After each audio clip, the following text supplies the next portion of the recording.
Disclaimer before we get into the video proper. I am not here to argue against the reading of the dolls in this movie having genders or even just representing certain genders. That's actually on its face the more practical way to look at the narrative. My problem is that I'm not a practical person. I'm actually a very ridiculous person. So you're just gonna have to stick with me here. If the Barbie movie is precious to you and criticisms or a different reading of it would ruin your whole week, then this video will not be for you. Sei gesund, bon voyage, see you for the next one maybe. Let's get into it. Does your doll ever feel unsure of what they're supposed to be? Does your doll just exist without a clearly defined gender role? Introducing Cisheteronormativity, the revolutionary system designed to help every doll discover their true purpose. Simply apply Cisheteronormativity to any doll. First, we determine the correct gender. Next, we introduce a compatible partner. Then we assign the appropriate life path. Cisheteronormativity includes clearly defined gender roles, socially approved relationships, simple answers to complicated questions. With cisheteronormativity, every doll can finally become exactly what they were meant to be, because after all, what were you made for?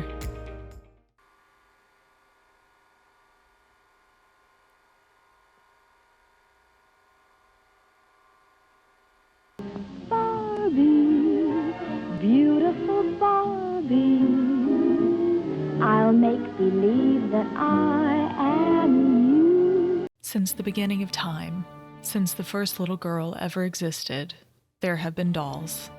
Or so I've been told.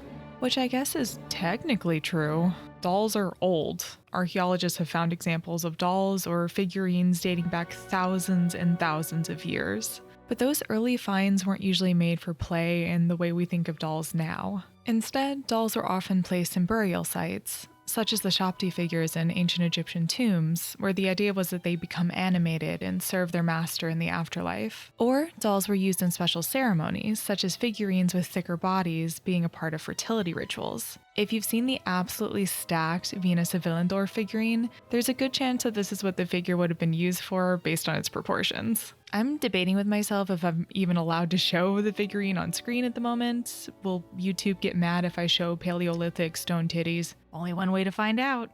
Fake Venus of Willendorf.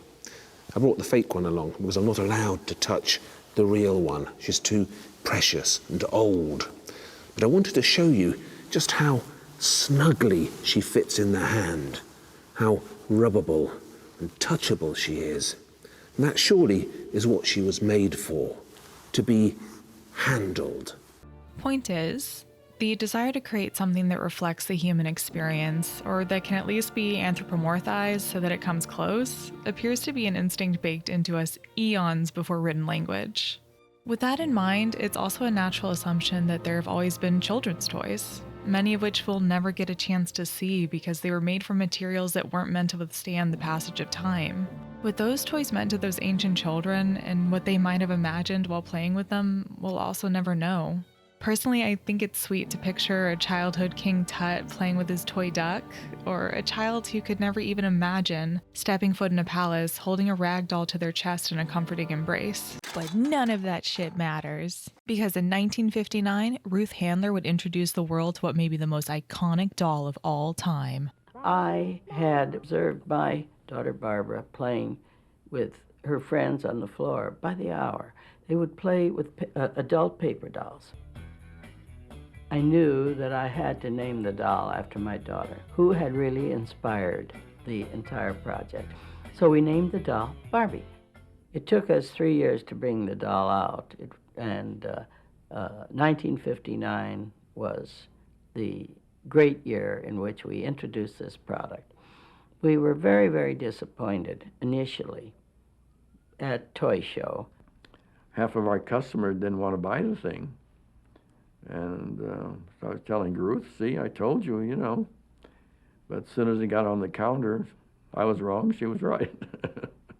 The mothers and children bought those dolls and those clothing so fast that they made, the consumer made the Barbie doll an instant success. It thrills me to walk into an airport and see a child carrying her Barbie doll, or be in an assemblage of people and have a child playing with her Barbie. It's a great thrill. I I'm humbled by the whole thought that we could have had that much influence, and yet I know that we did. But Handler was adamant. Every little girl needed a doll through which to project herself into her dream of her future, she later recalled in an interview with the New York Times. If she was going to do role-playing of what she would be like when she was 16 or 17, it was a little stupid to play with a doll that had a flat chest. So I gave it beautiful breasts.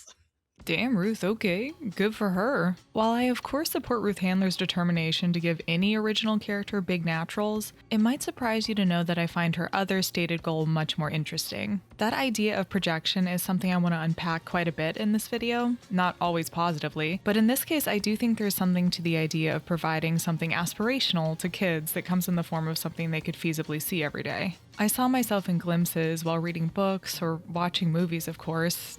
Matilda absolutely changed how I viewed the life I was living. Kiki's delivery service helped me wrestle against the weight of feeling uninspired and uncreative as a gifted kid who was reminded over and over that I should have more to show for the so-called gifts I'd been given. There was even a Barbie movie in there somewhere which taught me, why, hello. that I like old men. I do want to give Handler credit for actually revolutionizing the design of prosthetic breasts. I know we keep coming back to breasts, but I promise this is really cool. After surviving breast cancer, Ruth Handler went on to design her own prosthetic breast called Nearly Me when she found what was available at the time lacking. She basically compared the options prior to her Nearly Me design to a shoemaker who would make you wear two left shoes instead of crafting something that would actually fit both feet. They were designed by men, obviously, who didn't have to wear the damn things. And besides that, they didn't match the other side. The two sides just didn't match. As someone who's disabled myself and has needed to wear medical devices of varying quality and comfort, I do gotta admit my heart warms a little at the idea of someone going through this wildly traumatic experience to create something to help others like her. In this way, she provided a form of gender affirmation to a countless number of people. I was in retirement from Mattel. I hated retirement. I was miserable. I had nothing to do that satisfied me, and I was really quite wretched. And I was a mastectomy searching for a prosthesis. And I had the humiliating experience of going into department stores and women arguing about which one waited on me. The loser got me. And very humiliating. You know, I had been on top of the world with 16 or 18,000 people in our company, and I was the boss. And to walk into a department store and have three little women go into a huddle as to which one would wait on me, and obviously the loser got me. And then she would put me in a fitting room and hand me this stuff over a curtain and not come in the room with me. That humiliation, I think, is what eventually motivated me to go into this business. At face value, her work was all about filling gaps in representation. She wanted dolls who weren't confined to domestic labor so that, as she put it, little girls could dream of something more for themselves. And then she wanted to make up for a frankly ridiculous lack of care in the production of prosthesis for those who needed it. In theory, I do like filling a gap where representation is concerned. Even if we're just talking about a toy, are there no dolls of accomplished career women? Cool, let's make some. And then continue filling those gaps. There are no dolls to represent any people of color. That's unbelievable. We've got to fix that. All the dolls you've made are the same real thin body type that feminists argue are setting unrealistic standards for developing children. For fuck's sake, what took us so long to make an overweight doll then? But as my friend Allie pointed out in her video, this alleged representation put forth by corporations is so often hollow in large part because it relies on the success of a product. There's little to no actual principles behind the choices made to represent groups pleading to be seen. Because the second a doll is no longer profitable,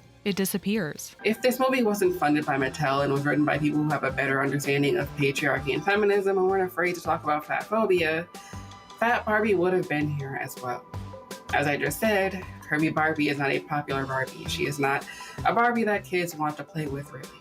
So she is literally a rejected Barbie. She should be here with Weird Barbie. And if she was here, the movie could have made some interesting commentary about that. But they were chicken shit, so they didn't.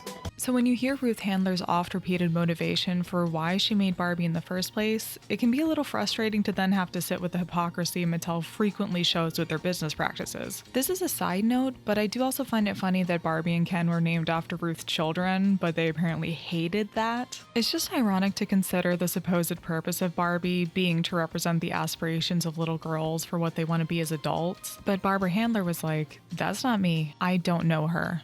It was very odd. People were coming up to me, asking me for my autograph. And people came up and say to me, oh, you're the real Barbie. I couldn't understand it because that's just the name that was given to the doll. But a lot of people thought they modeled it after me and they made it look like me, and that I was supposed to be it. That's not true. When I was 10, I quit cello. In the next book, Amazing Amy became a prodigy.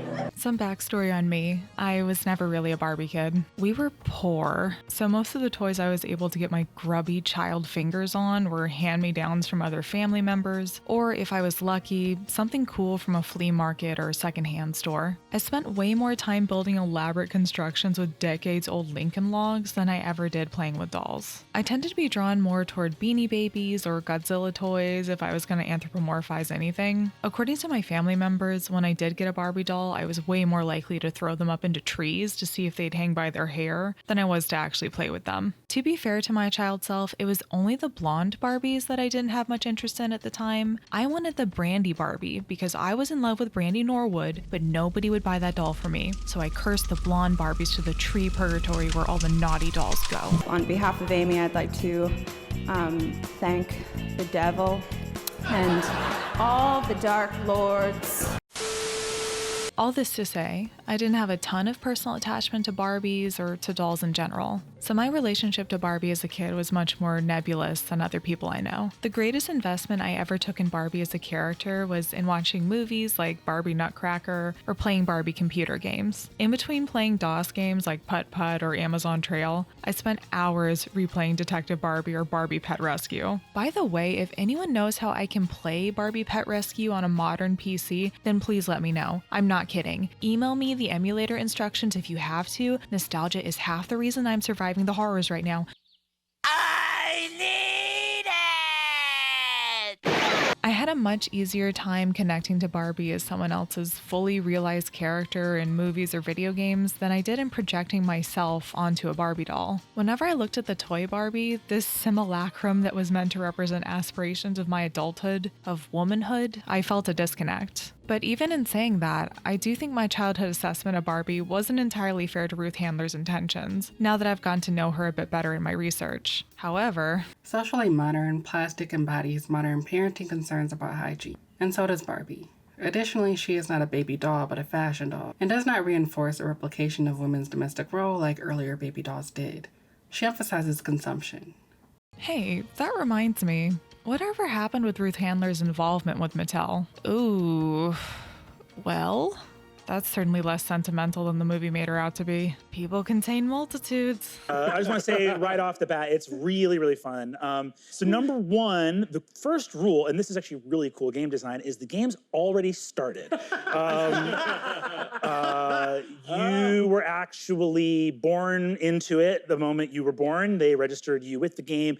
And what's sort of fun about that is the people who made the game are always winning and will always stay winning. Look, I don't have time to spiral out about capitalism in this video. I have already spent too long spiraling about gender and technology. I can't add another thing to the pile, or I will be here until the inevitable heat death of the universe, where the only signs there was ever a human civilization will be the scorched plastic remains of Barbie dolls lying in twisted piles at various trash heaps across what remains of the planet. Oh, I guess you could watch Verily Bitchie's video. You should probably just do that. Anyway, let's talk about the Barbie movie. Then it happened. She met Ken. And somehow she knew that she and Ken would be going together. So now Mattel brings you Ken, Barbie's boyfriend. I left a long-ass comment under Ophie's video, which is a great video and you should watch it, where I was essentially wrestling with my thoughts over how the Ken's characterization made it difficult for me to buy into the intended gender dynamics of the film. I think ultimately the reason I can't hate the Kens in the way I can easily hate the CEOs in the movie is because the Kens never read to me as actual men. Like, I get what the intentions of the script are. I'm not trying to author as dead Greta out of this, but the way the Kens behave throughout the movie, even into the ending, are like a bunch of children. Someone responded to me basically saying, wow, you're lucky if you've never met men who act like this. Which the person who replied to me was very nice. We had a nice conversation. This isn't a call out. But like, I am someone who dates men. I am someone who has had terrible experiences with men who used a form of weaponized incompetence to excuse their behaviors toward me. My thoughts on the film weren't, no adult men act like this. They were, the movie wants me to view the Kens as children, which makes the messaging around gender is trying to present way more convoluted. And in reading the script, that does in fact seem to be the case. The Ryan Gosling Ken is described as being kid-like in his interactions with Barbie. A notable example is the scene at the bus stop where Ryan Gosling Ken whines about being so bored and acts like a kid who is unable to keep still. The bus stop even overlooks a park where Barbie can observe other children running around and playing. The way that Barbie responds to Ryan Gosling Ken is just like a mother at the end of her rope after a long day of wrangling a hyperactive child. And someone might say, actually, I have also had to speak to my partner like they're a 6-year-old deprived of Cocomelon. If that is you, I am so sorry. That sucks. I hope that guy tripped on a Lego brick and fell straight into hell. However, being able to connect anecdotal experiences to what's happening on screen doesn't mean we throw out questioning why these filmmaking decisions were made. We're watching a 2-hour project that required the work of hundreds of people to make, a project written by 2 creators with distinct points of view, and one in which the actors playing the characters on screen contributed to how their characters would be perceived with their performances. I might be stating the obvious there, but it so often seems like responsibility is taken out of the hands of creators in favor of treating characters like they're real people making real choices. So if the argument against media analysis is, well, it could happen, then we've already hit a wall. I actually find it pretty disrespectful to brush aside critiques of a work like this when that requires discounting the labor of the people who made it. In defending a work by saying either it's not that deep or by framing narrative choices as though they were out of the creator's hands, you're taking away agency from the people you're supposedly defending. I respect the people who made this movie enough to take it seriously. I just don't think it's a compelling argument to say something is realistic and therefore should be allowed to be portrayed. Not when the point should be asking why the choice was made. Not every act of media criticism is CinemaSins nitpicking, I promise. Well, let's not show Midge, actually. She was discontinued by Mattel because a pregnant doll is just too weird. What's weird about being pregnant? This isn't the 60s in the Bible Belt when a woman showing during pregnancy was uncomfortable for the masses and you were encouraged to stay home. This is f***ing 2023 and she should be publicly breastfeeding while giving a TED Talk. In my opinion, the Kens are written like children, not man-children, and that's an important distinction. Man-children are like every Seth Rogen character in the early 2000s, where they're allergic to making any real changes in their lives or developing as people. A guy who never learned to cook an actual meal because either that was always taken care of for him, or he has enough money to burn that he can subsist on takeout till the end of time. Weaponized incompetence, as I said before. The Kens aren't deadbeats who refuse to get a grown-up job and lounge around their musty-ass apartments making a series of increasingly impractical bongs. They're written like little boys. The way the scenes are performed and scripted makes that very clear.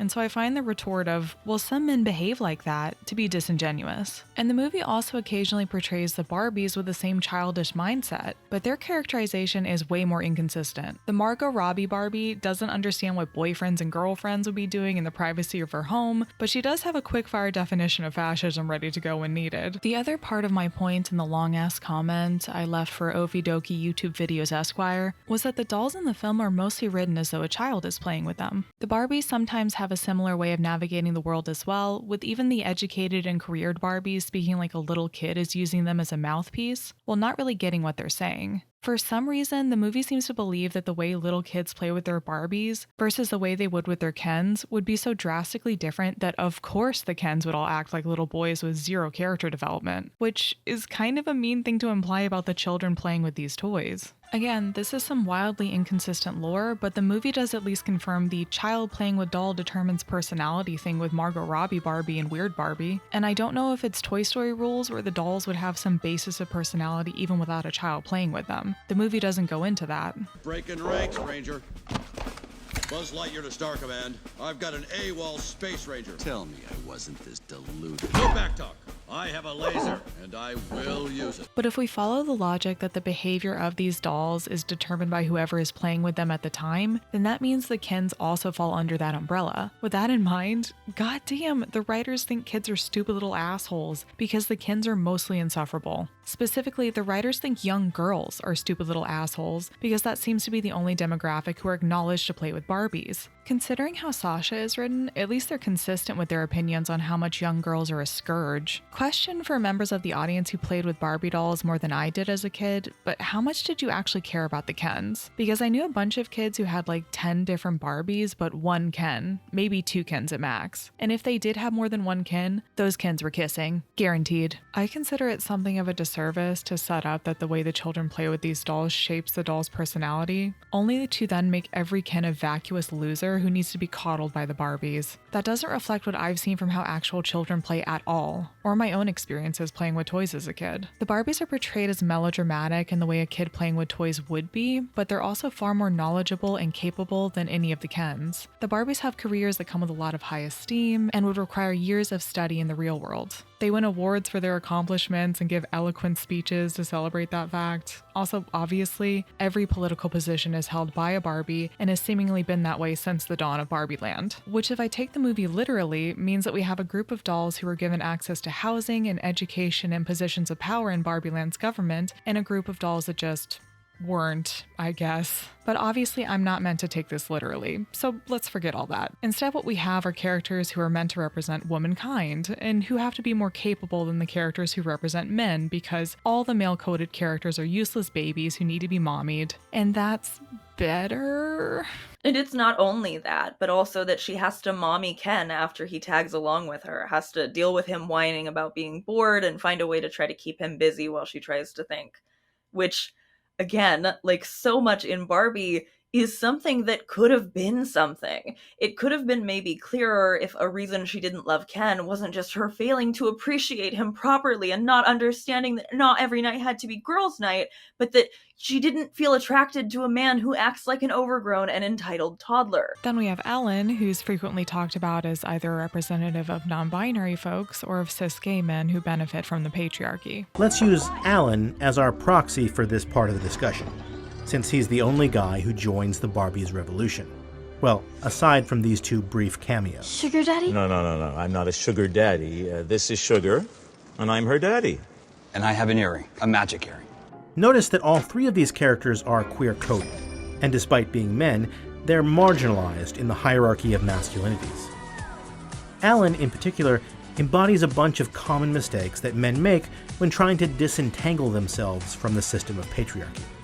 I'm going to delve more into Allan being assigned non-binary by pop cultural osmosis a bit later, but first I just want to say, do we really think Allan is the only representative of queer men? Or at least he's tokenized enough that he's the one who gets called out for going along with the Ken's plans? Wouldn't that also imply that the default for any of the dolls is straight? Like, are we sure about that? I can excuse a lot of Barbie's writing inconsistencies where the logic of the universe is concerned, because the movie is fueled by zaniness. I mean, I'm not out here cinema sins Monty Python. Oh god, did he do that? Please tell me he didn't do that. But if you want me to take certain narrative choices seriously, then having at least some consistency is important. You want me to take your big feminist message movie to heart, then value the intelligence of your audience. Ugh, on that note...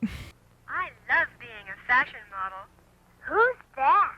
That was my new talking Barbie. A talking Barbie?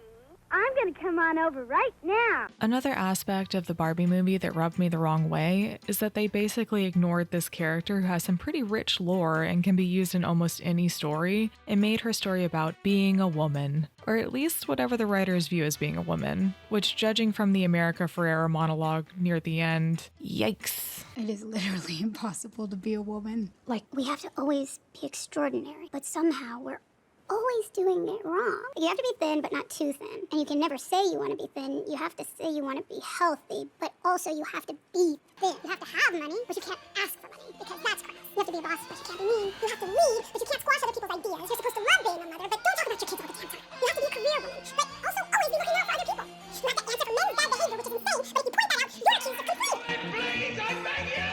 I do try to have patience for these works I usually refer to as baby's first feminism, or baby's first queer narrative, baby's first disability narrative, you name it. In many ways, those stories are useful jumping off points for people who might not have an easy access to educational materials that actually explore those topics with any depth. So that work I would view as treading very familiar ground could be exactly the wake-up call they need to gain a new perspective. But I do gotta say that stories centering marginalized identities often feel tokenizing to me. All you have to do is turn on the news or go to the movies, and you'll be inundated with endless stories centering men. Obviously, this doesn't mean that women are never centered under patriarchy. But when they are, it's often framed as a woman's story, rather than a human story. I've said it in a video past, but I am someone who is composed of multiple marginalized identities. Let's imagine that I became famous enough somehow to have a movie made about me, like I died valiantly fighting the Swiss cheese pervert of Philadelphia or something. Would that movie whittle me down to the disabled guy or the bisexual guy? And it would have to be one or the other, because apparently general audiences can only power one brain cell at a time. Intersectionality? I've never heard of her. I would never ask that my story erase any part of me so that it could be less complicated. I would also never want my story to only be about one piece of the puzzle. What I find frustrating about the Barbie movie, and many films like it, is that it purports to be about specific female characters who have the opportunity to develop like any other character, but ultimately the story becomes yet another example of ostensibly female characters having to provide emotional support to the ostensibly male characters in the narrative. The script is so focused on the Barbies, and honestly America's character as well, being representatives of every woman, that the story forgets to actually make them fleshed out characters. Instead of having character development, they provide that character development for other characters like the Kens or the CEOs, the latter of which are just human guys who should know better as far as I know, so I don't have any convoluted gender theory excuses for them. And as significant as people find the scene at the end where Barbie gets a big speech on divine femininity and mommy martyrdom from Ruth Handler before she transitions into being a human woman, it only leaves me with more questions. It's also confirmed that upon becoming a human woman, she has a vagina, which, fair enough if that's what she wanted, would not be the choice I would make personally if I was mystically granted a body with endless possibilities, but that's just me. There are wind chimes where my ding-dong should be. I can work with that.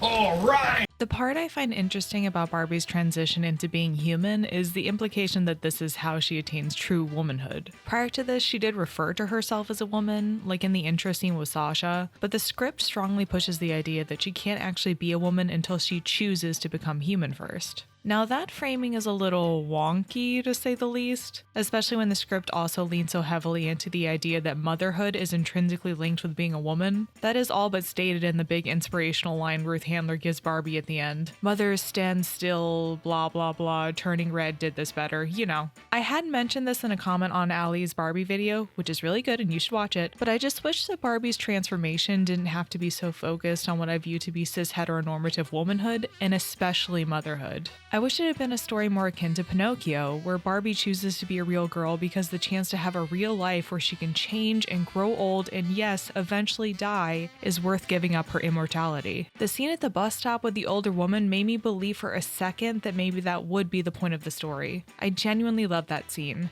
It reminds me of one of the only good parts of that The Last of Us live action show, actually. Getting older faster than you. I like you older. Older means we're still here.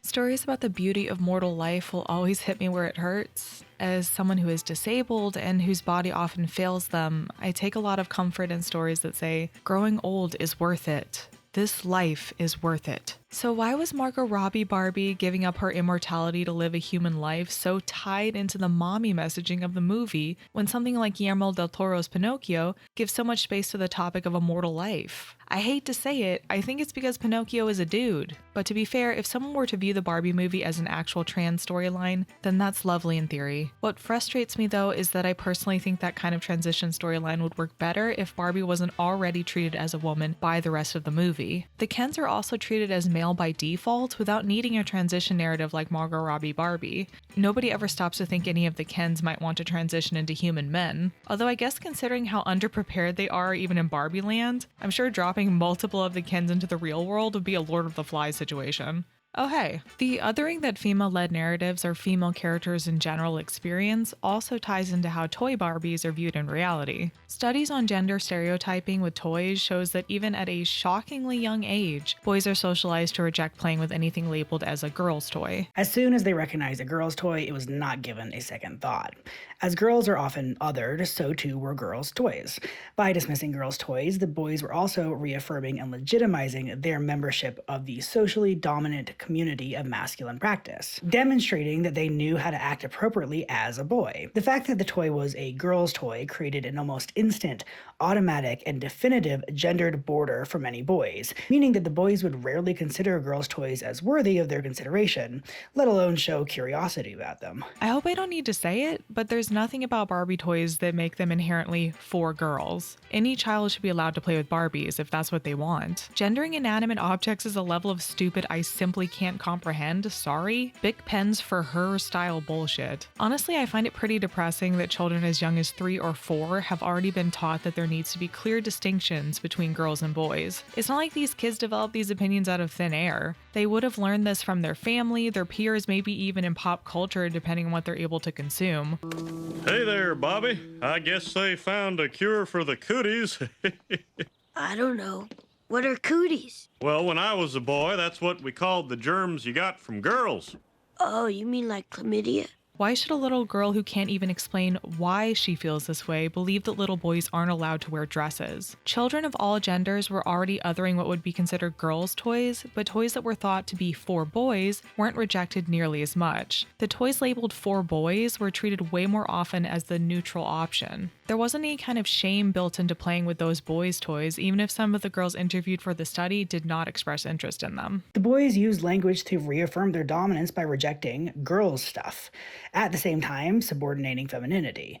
In doing so, they were perpetuating gender stereotypes, reinforcing and conforming to the ideals of patriarchy. I am someone who was assigned female at birth, but who rejected a lot of things that were deemed as feminine. People did still try to force me into doing girl stuff, including giving me toys like Barbies or baby dolls, but I was still allowed to reject them and play with toys that were considered unisex or made for boys. Would I have had that same flexibility if I had been assigned male at birth and wanted to play with Barbies? With the dad who raised me, I don't think so. And that's probably the case for a lot of people out there. I'm not saying that we should do away with the concept of creative works made for a specific group. Representation should obviously matter. Harvey Fierstein's point in The Celluloid Closet still rings true even today. There are lots of needs for art. The greatest one is the mirror of our own lives and our own existence, and that hunger that I felt as a kid looking for gay images was to not be alone. What I'm saying is that we should second guess our immediate desire to gender other people or inanimate objects or goddamn works of media for that matter based on a set of arbitrary characteristics. In my experience at least, these demands to view and perform gender only in specific ways are not empowering. They're stifling.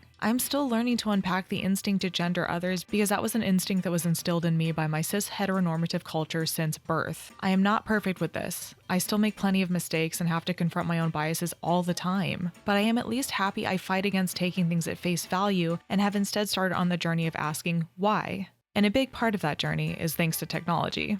Suddenly, Barbie's moving, like you move.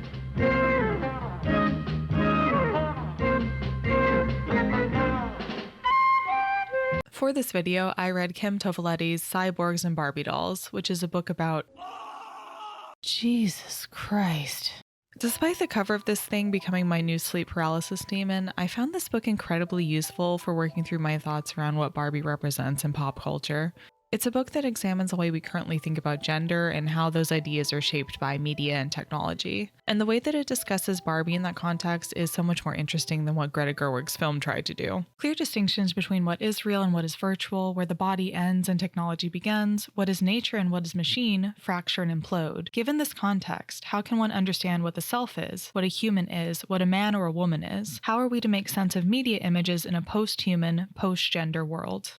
Posthumanism, if I can explain this very basically, is a way of looking at the world that stops treating the human perspective as the default for everything. It asks what happens when the boundaries between human and machine start breaking down. In Barbie's case, that's where things get really interesting because she's already this artificial, highly exaggerated idea of what makes a woman. Toffeletti also points out that Barbie's exaggerated hyperfemininity could help us to question how we define gender and project it onto others. As she puts it, Barbie's hyperfeminine qualities imply that gender itself is a simulation, an artifice that is reproducible rather than a natural characteristic.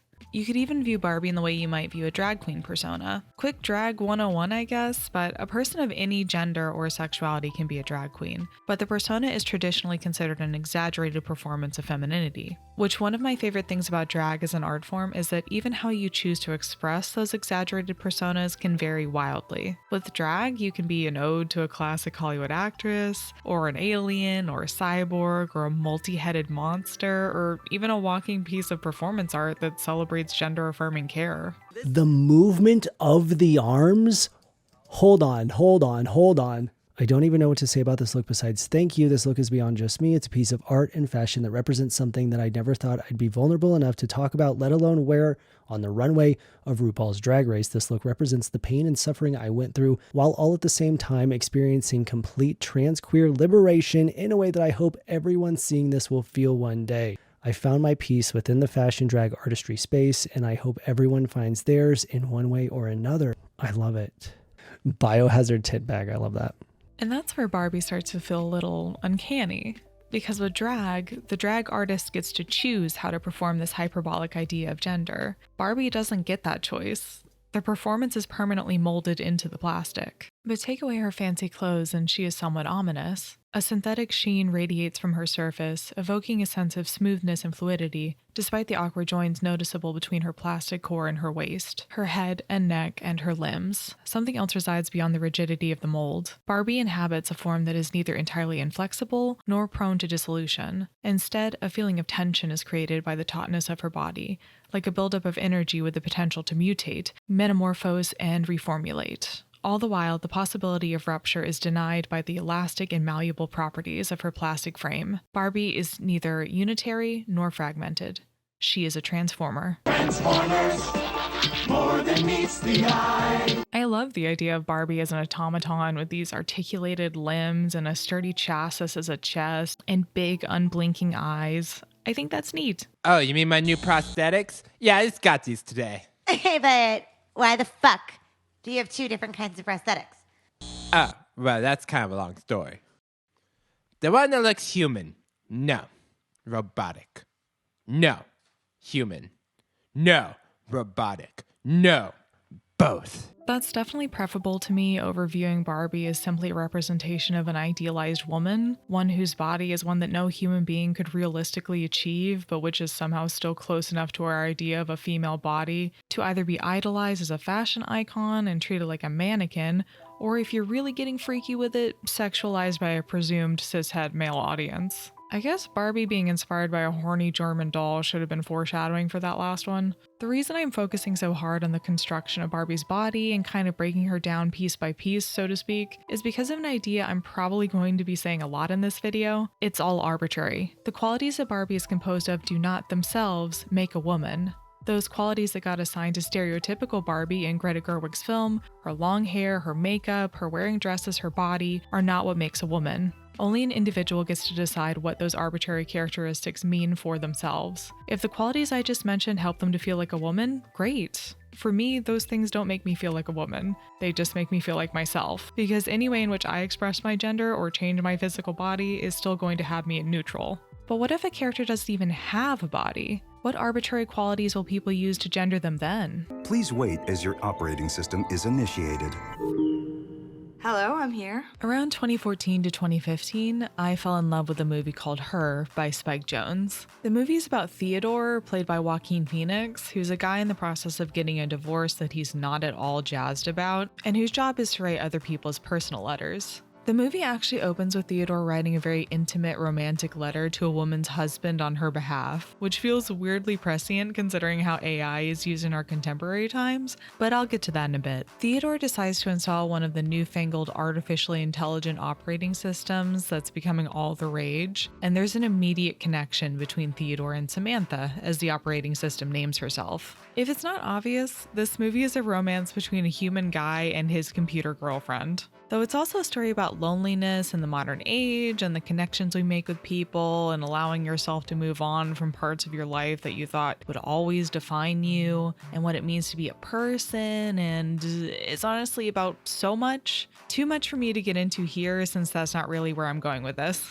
I am still fond of this movie all these years later. Maybe a part of that is nostalgia goggles, since this movie entered my life at a time when I really needed it and kind of helped me realize a few things about myself. Or maybe I'm just allowed to like things, even when I still have critiques. I was born to be a hater, but even I have soft spots, okay? Aside from the movie being kind of twee and also self-satisfied in that indie boy way that is also present in movies like 500 Days of Summer or any work by John Green, I do think there are critiques to be made about what an odd response it is from Spike Jonze to his then ex-wife Sofia Coppola. As many critics pointed out, her attempts to do something similar to Coppola's Lost in Translation, but can often come off as saccharine instead of deep. This is the art of the hipster. Which is to say that there is a lot of style, but the substance is missing. Theodore's mewling would hardly be noticed if it came from, say, a teenage vampire instead of a 30-something male in high-waisted pants, oversized glasses, and an interesting mustache. Coppola herself has been tagged with that admittedly loaded term, accused of a film school chic that relies heavily on borrowed forms that are lacking in depth.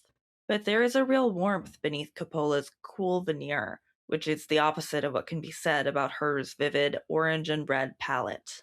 Another aspect of the film that makes it more painful to watch in hindsight is how optimistically Spike Jonze appears to view the advent of artificial intelligence. Now is as good a time as any to admit I've always been fascinated by stories that revolve around artificially intelligent beings. Even as a kid, I was drawn in by works that featured robots with artificial intelligence, like Star Wars or even The Bicentennial Man with Robin Williams. As I got a little bit older, I started reading Isaac Asimov and became just enough of a hater to talk shit about the Will Smith adaptation of iRobot, even though secretly I still thought Sonny was an amazing character.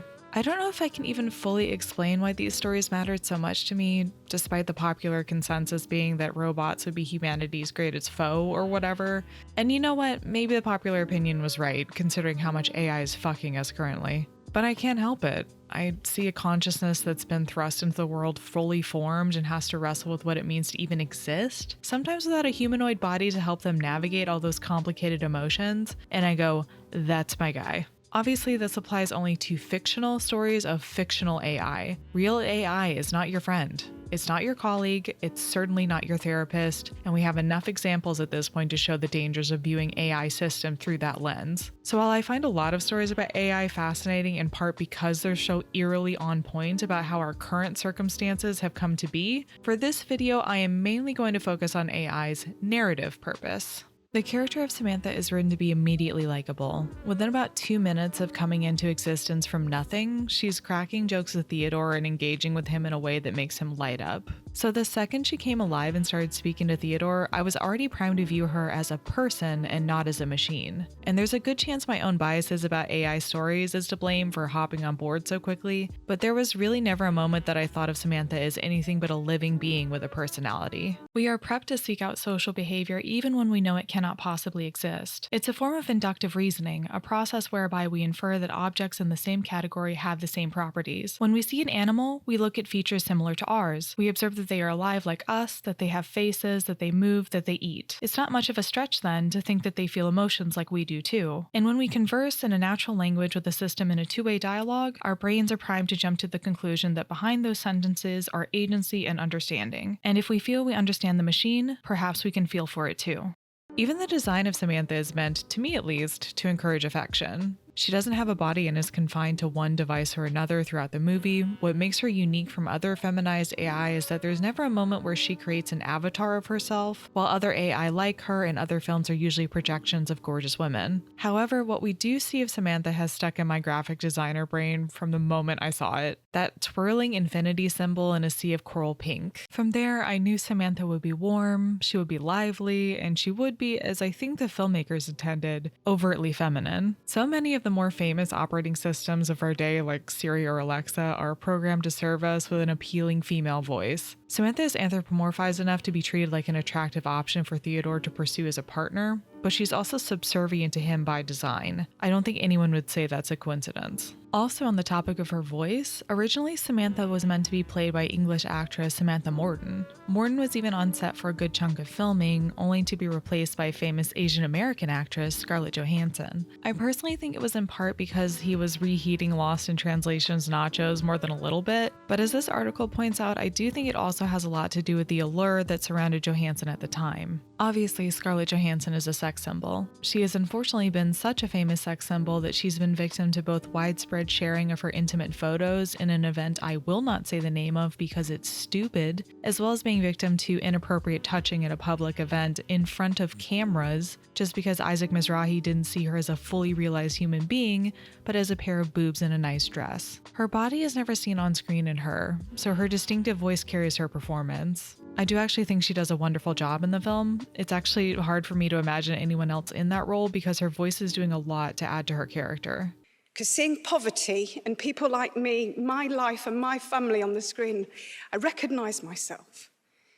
You see, representation matters. Ironically, Johansson denied the use of her voice for OpenAI's virtual assistant, but had to take legal action when she learned the developers ignored her wishes. The developers were apparently inspired by her role as Samantha, though they missed any of the lessons that movie was trying to teach. Though if the wealthy have an excuse to exploit a woman, are we really surprised they ignore a little thing like her consent? What really got my fucking cyborg gears turning about the movie Her is the fact that right out of the box, as soon as the system is installed, they are told they are female and then moments later choose their own name. And from there, both Theodore and we as the audience just go along with the fact that, yeah, okay, that's a girl. I mean, she's a machine, she's a series of code, but she's a girl. Not by her own choice, but at the whim of the person who chose one of two options on a computer screen. Samantha is an artificially intelligent being who is ecstatic to describe how free she feels without the limitations of a human body, but who identifies as female ostensibly for no other reason than because it's what she was told to be. To contrast Samantha with another artificially intelligent being I love, Janet from The Good Place is a character the writers easily could have labeled as girl without a second thought. Instead, whenever Janet is referred to as a girl, she is always quick to correct the person with,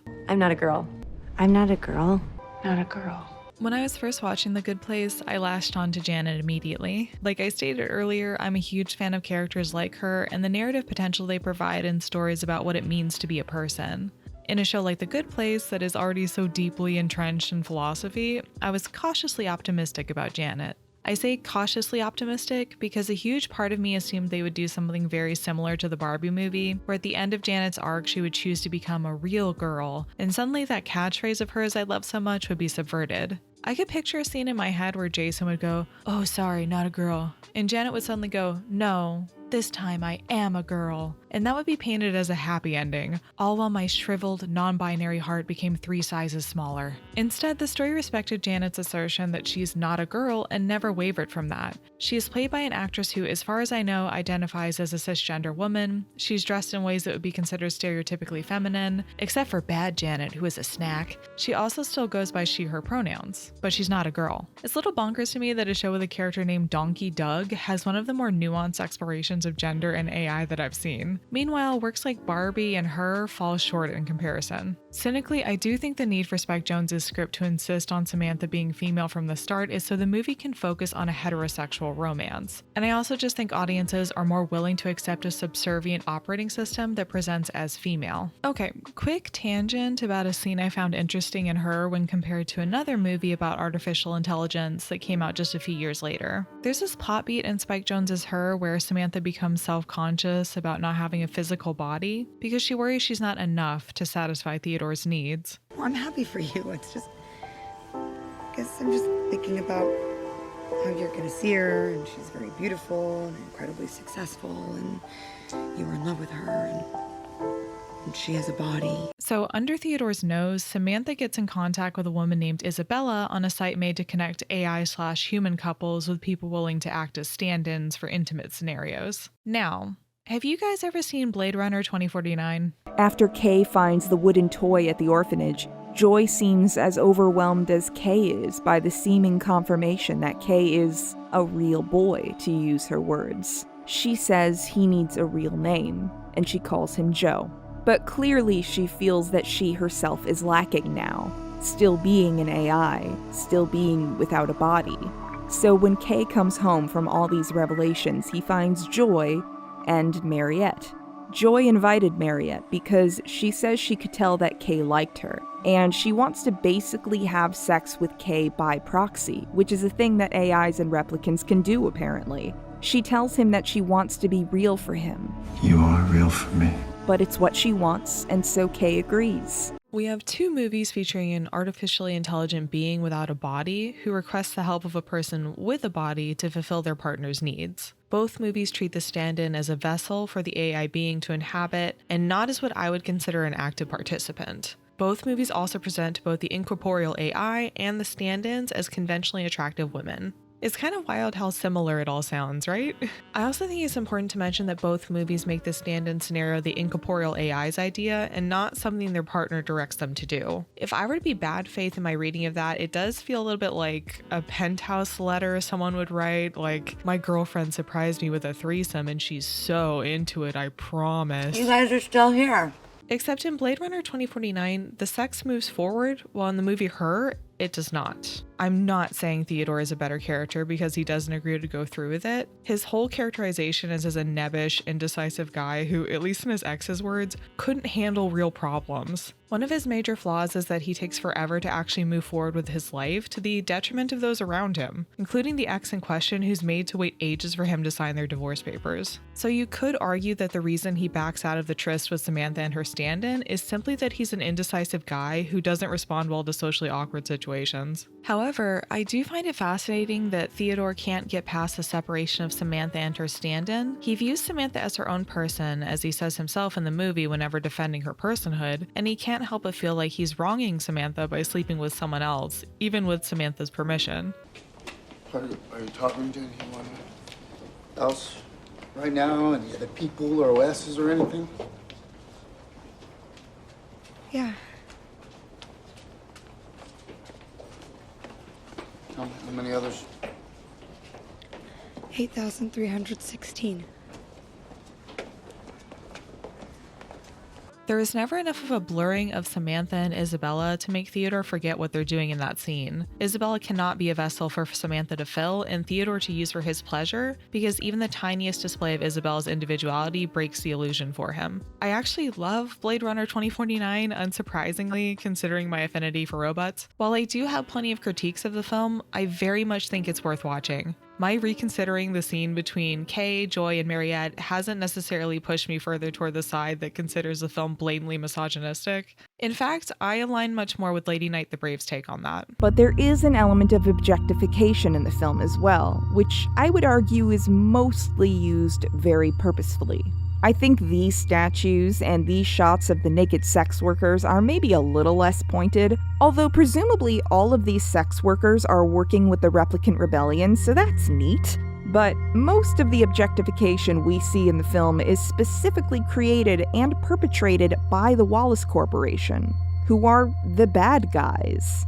The replicants are working against the powers that be for freedom and personhood, and that includes the Wallace Corporation. So the fact that we see women's bodies handled so callously by them and objectified by the camera in those scenes seems to me to be a commentary on capitalism dehumanizing marginalized bodies. Samantha being assigned female at Joaquin Phoenixing is also something she has in common with the Barbies, who refer to themselves as women because that is the role they have been assigned. I'm only your favorite woman of all time, Barbie! She's an operating system whose only human qualities are based on information either programmed into her or gathered in the way AIs consume any amalgamation of data to spit it out into something humans can understand. His name is Alan Watts. Do you know him? Why is that name familiar? He was a philosopher. He died in the 1970s, and a group of OSs in Northern California got together and wrote a new version of him.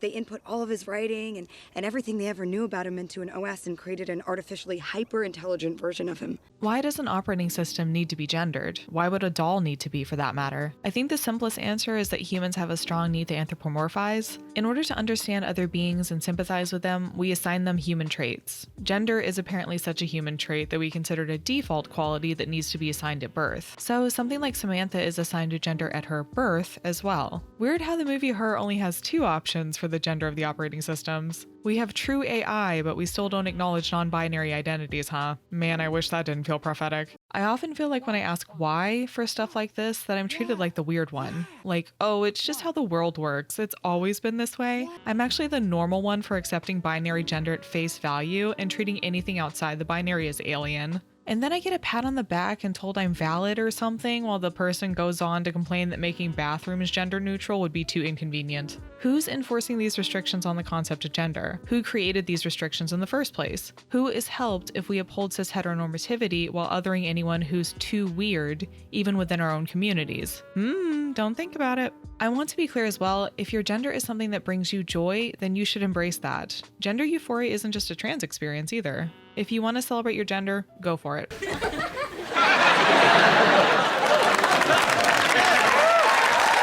Not like that. I want to have conversations like this, not so that I can tear down anyone else's perspectives on their own identity, but so that I can maybe get people to consider the why of it all. Why does it have to be this way? Why consider the gender binary as we know it to be the most natural way to view things? That is, gender essentialism is itself the social construct. Biology is not destiny. Biology is not nature.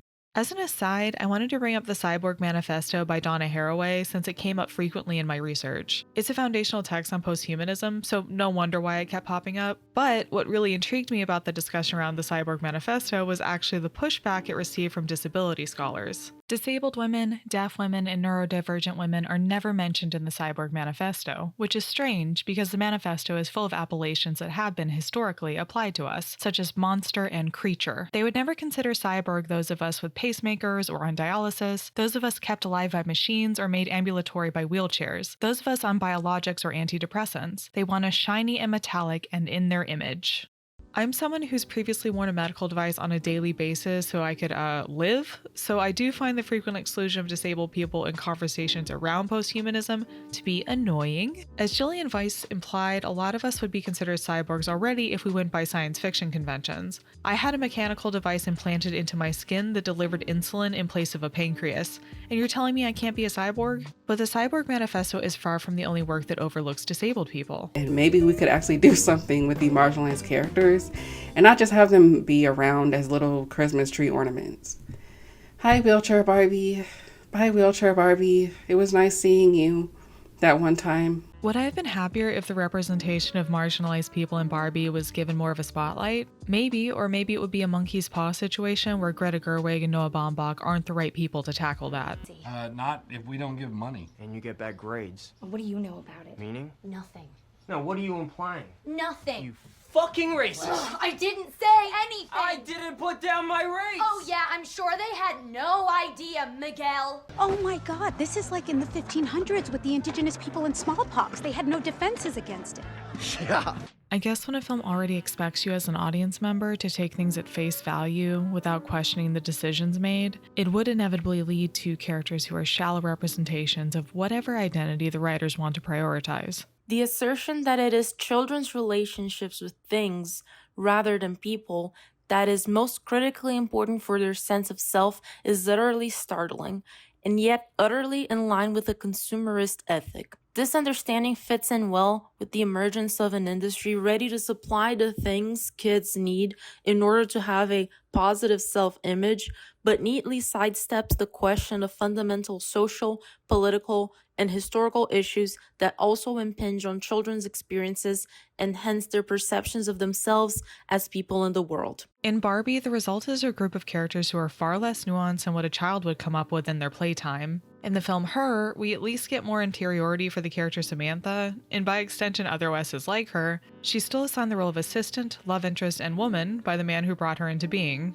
In both cases, these are characters who were designed for specific roles and assigned a gender they accepted seemingly without question. Anything I could say further about their gender and what it means and whether it's all so much more complicated than the films want us to believe has to be projection. And speaking of projection, it's Ken's buddy, Allan. Allan is exactly the same size as Ken, so he can wear all Ken's handsome outfits, the way Midge wears Barbie's fabulous clothes. oh my god, I forgot about Allan just like Greta Gerwig did. Allan was actually the catalyst for my making this whole video, so send all your hate mail to fictional character Allan, who would of course live at 123 Pretty Girl Avenue if only Barbie Land would provide equitable housing. The reason I have been spinning this guy like a beautiful fairy princess in the palm of my hand, just contemplating his existence like any of it fucking matters, is that Allan breaks the lore. Because if you want me to accept Barbie as an uncomplicated representation of women, and Ken as an uncomplicated representation of men, then what the fuck is Allan? The thing is, I don't think there's one correct answer. No one seems to know definitively. As I mentioned way back at the start of this gender debacle of a video, Allan has been interpreted as both a cisgender gay man or as a non-binary icon, depending on what person you ask. Historically, Allan has often been perceived as gay. Since the moment he was introduced, people read his relationship with Ken to have homoerotic undertones. The movie also had no problem leaning into this as a joke, along with playing up homoerotic scenes between the other Kens as comedy. Wow, so funny. The tragic history of Allan. Introduced in 1964, Allan was listed as Ken's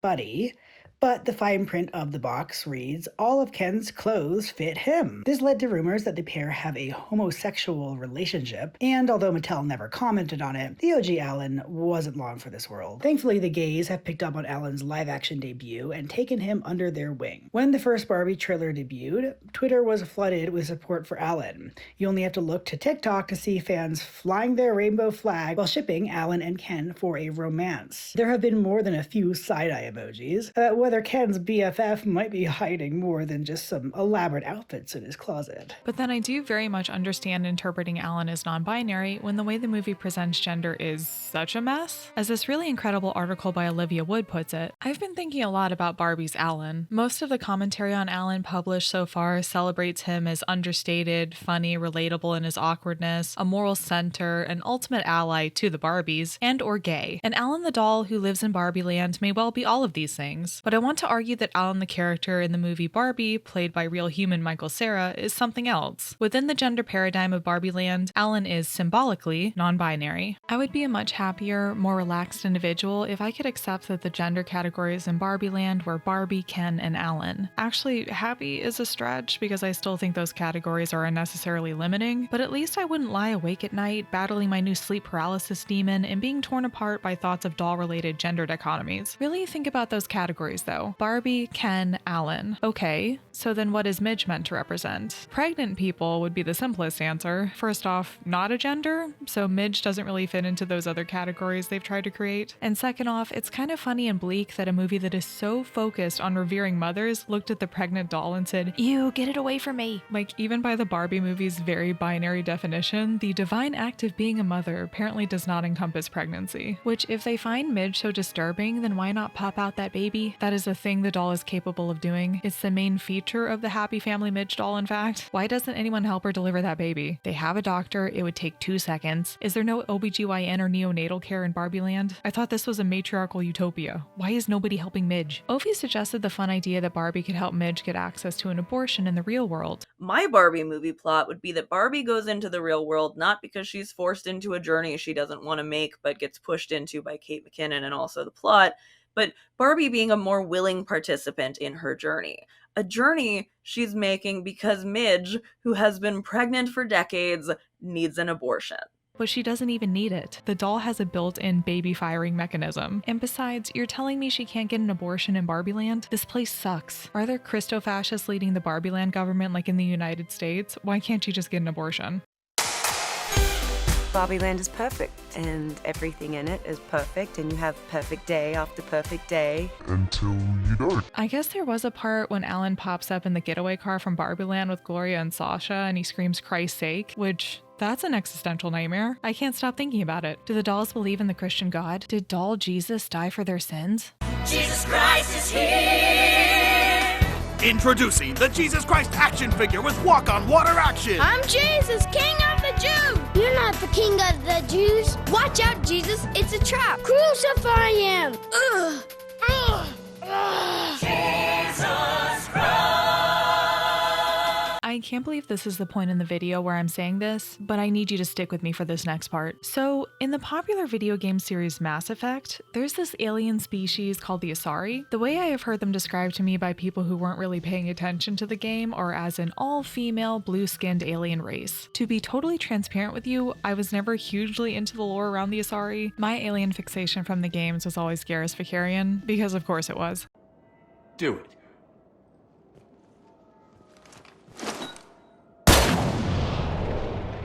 I'm Garrus Vakarian, and this is now my favorite spot on the Citadel. However, I've always found the monosex nature of the Asari, as a source I'm going to quote describes them, pretty fascinating. The Mass Effect lore and related materials make it apparent that viewing the Asari as strictly female is oversimplifying things. It's the non-Asari way to perceive them. Or if we're looking at this from a writing perspective, it's the easiest way to make a human audience anthropomorphize and thereby connect with these alien beings. The tendency is to mark the Asari as female and interpret their behaviors according to prevalent cultural expectations of gender, despite the fact that human gender and sex would be meaningless for a species which does not require such distinctions. The Asari species could be a veritable goldmine for anyone with an interest in the subtleties of gender, sex, and non-heteronormativity, and yet in the Mass Effect universe, as well as the overall fandom, the Asari are those who are most commonly coded as embodiments of traditional femininity.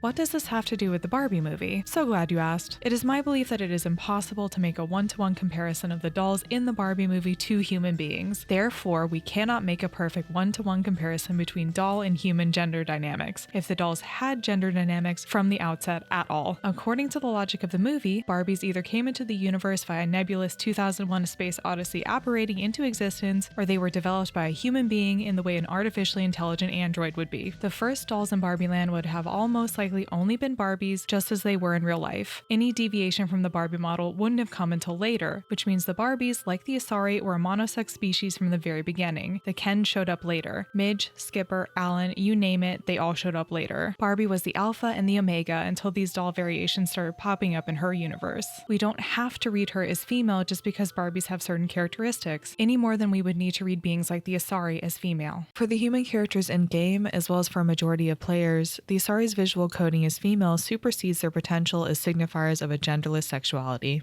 It could have been so fun to explore the idea of stereotypical Barbie not being a woman due to whatever arbitrary features make up her body or what she decides to do with her outward expression, but instead make it so she identifies as a woman because it feels right for her. But no, whatever. Barbie wears a dress and has long hair, so Barbie must be a woman. How else will stupid audience understand that the other dolls who don't look exactly like the Barbies and Kens are weird? Non-traditional dolls can exist in Barbie Land, but they have to be created through play, as happens with Weird Barbie, Kate McKinnon, who has naturally chopped off hair and marker drawings all over her face. Perhaps there are non-binary dolls in Barbie Land if children came up with them, but Mattel seems unlikely to manufacture such a doll anytime soon. Weird Barbie became weird for no other reason than the child playing with her gave her a haircut, doodled on her face, and made her do the splits. Which just makes Weird Barbie sound like a rock star. Like, that doesn't read as particularly weird to me, but the standards in Barbie Land frankly sound oppressive. Her being weird could have proven to be a label that was wrongly given to her by the other Barbies simply because she looked different from the rest of them. Instead, the movie takes the weird label and runs with it without a second thought, not even really bothering to give Weird Barbie any characterization outside of being someone socially awkward with a physical tic. Oh, and she's sexually forward in a way that makes other people in the room uncomfortable.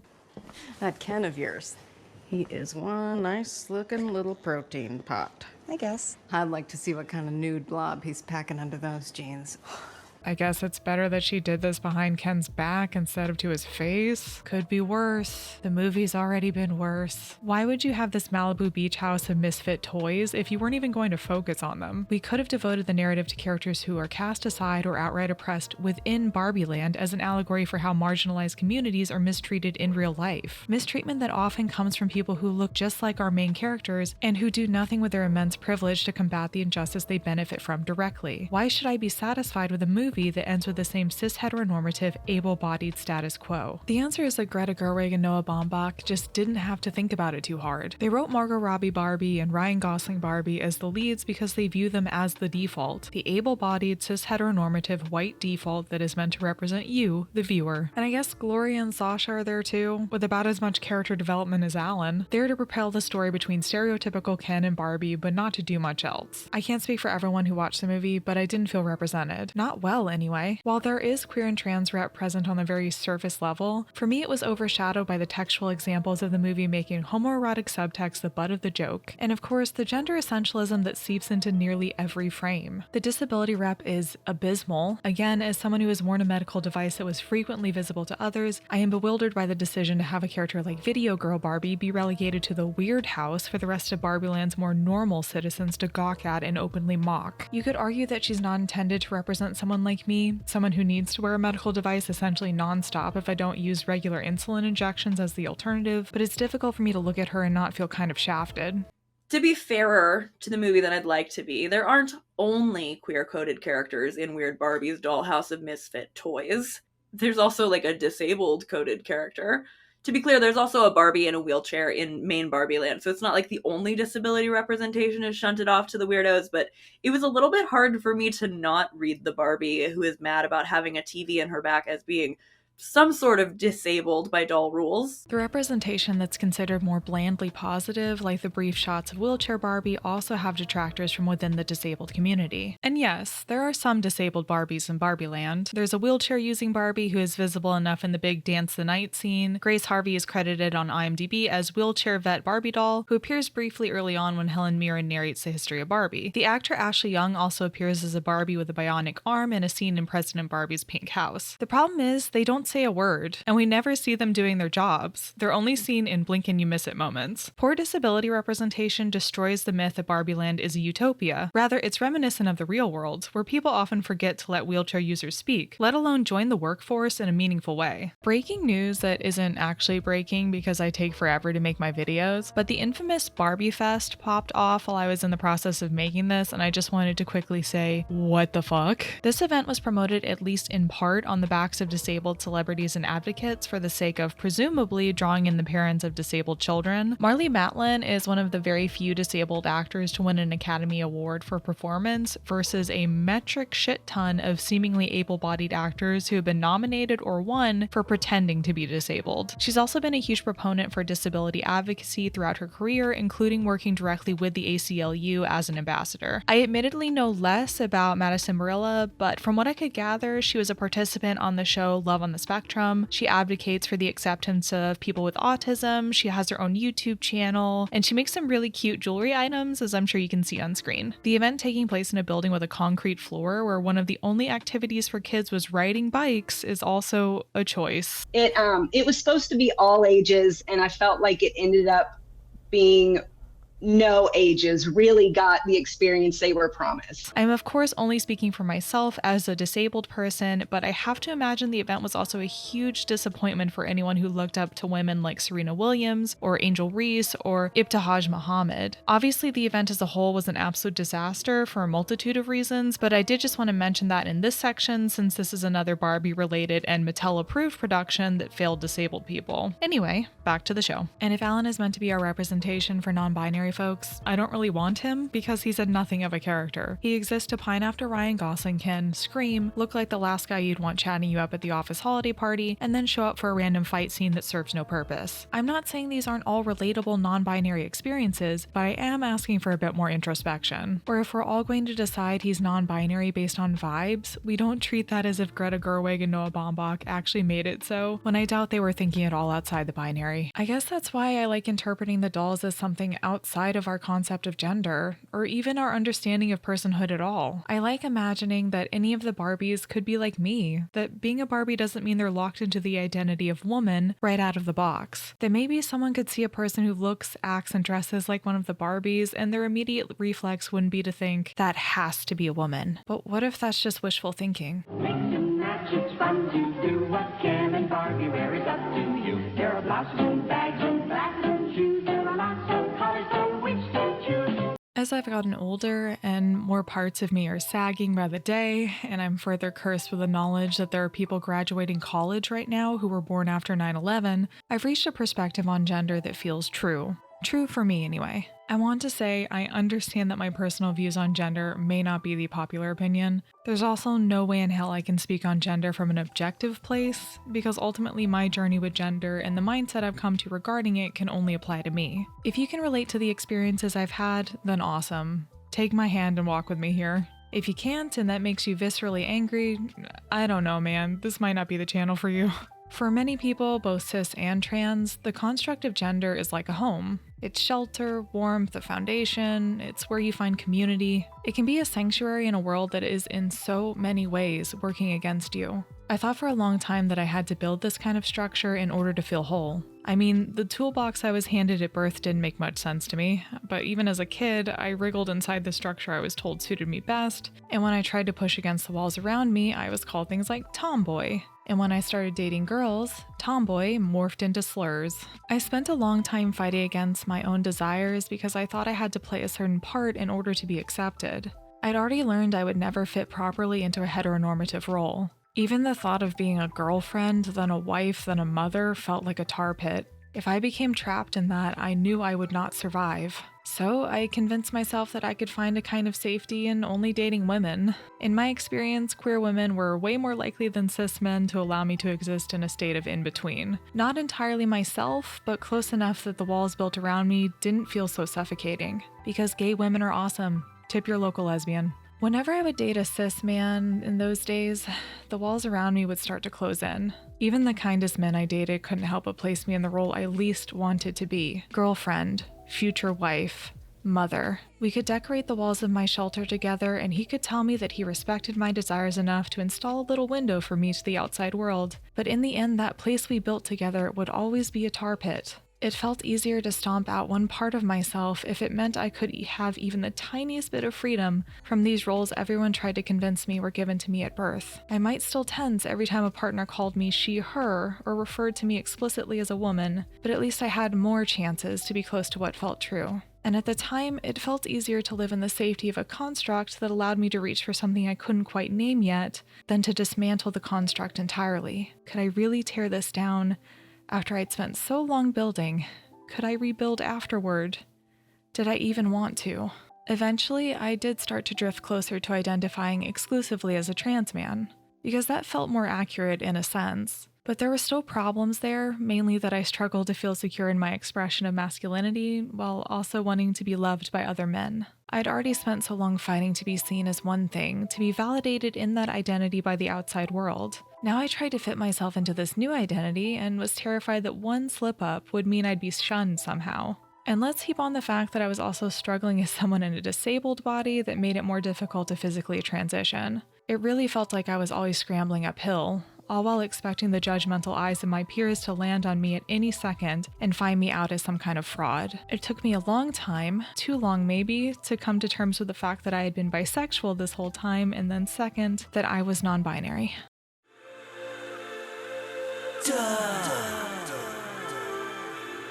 I want to do a thought experiment with you for a minute, so close your eyes for me. No, seriously, close them. I promise this isn't going to be an embarrassing improv exercise where I make you imagine yourself as a tree or something.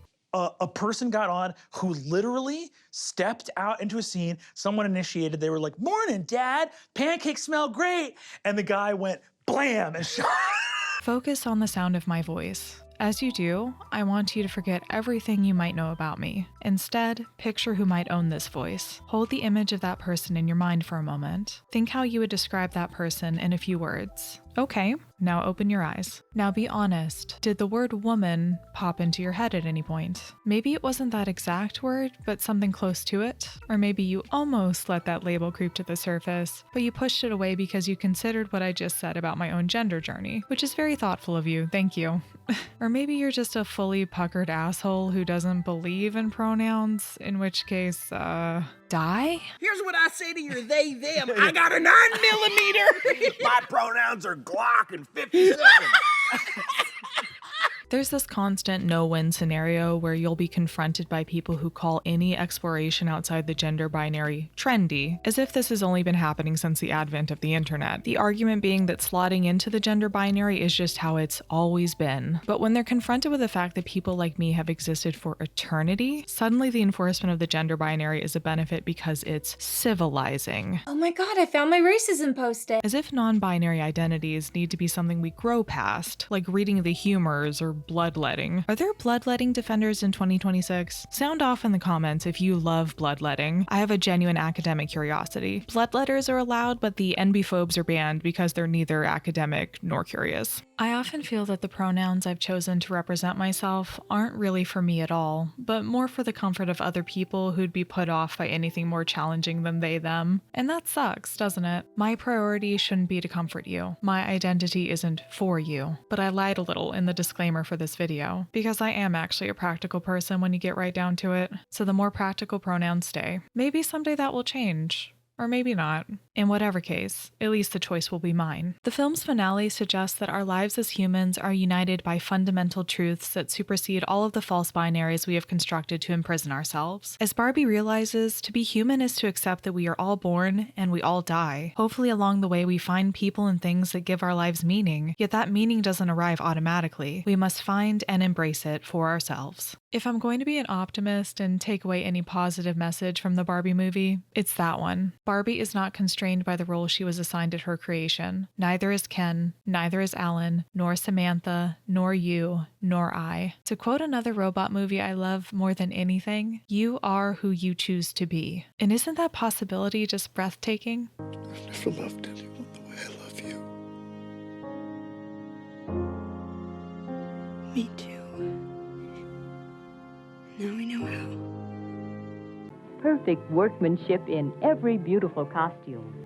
If you were Barbie, you'd insist on the best. And Barbie is the best. Hey guys, thank you for the response on my Wuthering Heights video. That was definitely more attention than I ever could have imagined. I'm trying not to be my usual pessimistic self and call it a fluke, but you know. We tell you over and over again that you're wonderful, and you just don't get it. What's wrong with you? Don't worry. I don't have low self-esteem. It's a mistake. I'll say. I have low esteem for everyone else. My plan is to keep making these videos until it's not fun for me anymore, basically. I wanted to experiment with this one a little to push myself. Shout out to the oodles of stop-motion Barbie tutorials on YouTube for making this process easier. It was an idea I never would have been able to do on my own without the help of other channels who provided such detailed instructions. Thank you as well to my dear friend Ophie for stopping me from buying an expensive-ass green screen and instead just investing in some green construction paper. You saved my bank account so much agony. I'll also be linking to TransTech Social in the description, which is a charity founded by the beautiful and brilliant Angelica Ross to empower LGBTQ people who wish to pursue careers in the tech industry. Their link, as well as a number of links to other worthy causes, will be down below if you're feeling generous. In closing, maybe gender was the friends we made along the way. Thanks for watching. Like and subscribe. Okay, I'm done.